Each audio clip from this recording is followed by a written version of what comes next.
நம்மட வீடு தாளல்ல, நம்மட வீட்டை வெள்ளம் வரல, நாம கஷ்டத்தில இல்ல. அல்லாஹ் ஒரு கூட்டத்தை கஷ்டத்தில் வைத்திருக்கிறான். கஷ்டத்தில் இருக்கவர்களுக்கு உதவி செய்தால் அல்லாஹ் நமக்கு கஷ்டம் வராமல் பாதுகாப்பான் சகோதரர்களே. எனவே சதக்காவுடைய நேரம் இது, நன்மைகளை கொள்ளையடிக்கும் நேரம் இது. சந்தர்ப்பத்தை தவறவிட்டு விடாதீர்கள். என்ன உதவி ஏழுமோ செய்யுங்கள். அல்லாஹ் தந்த பணம் நாம வரப்போக்களை யாரும் கொண்டு வரல சகோதரர்களே. உடுக்க உடை இல்லாமல் வந்தோம், அல்லாஹ் உடை தந்தான், உணவு தந்தான், செல்வந்தர்களாக மாத்தி இருக்கிறான். அந்த அல்லாஹ்வுக்கு நன்றி செலுத்துங்கள். ஏழைகளுக்கு நாளைய தினம் உதவி செய்யுங்கள். கஷ்டத்தில் இருக்கக்கூடியவர்களை போய் பாருங்கள். இன்னும் ஒரு முறைப்பாடு வந்திருக்கிறது. சிலர் வெள்ளம் பார்க்க போறாங்க.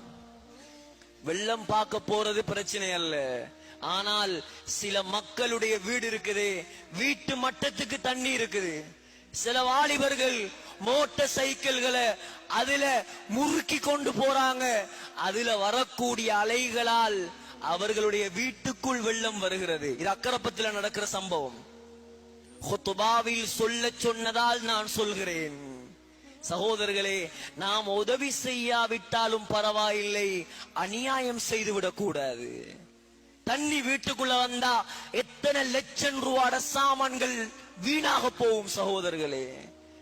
மற்றவங்க அழிகிறது நமக்கு புதினமா?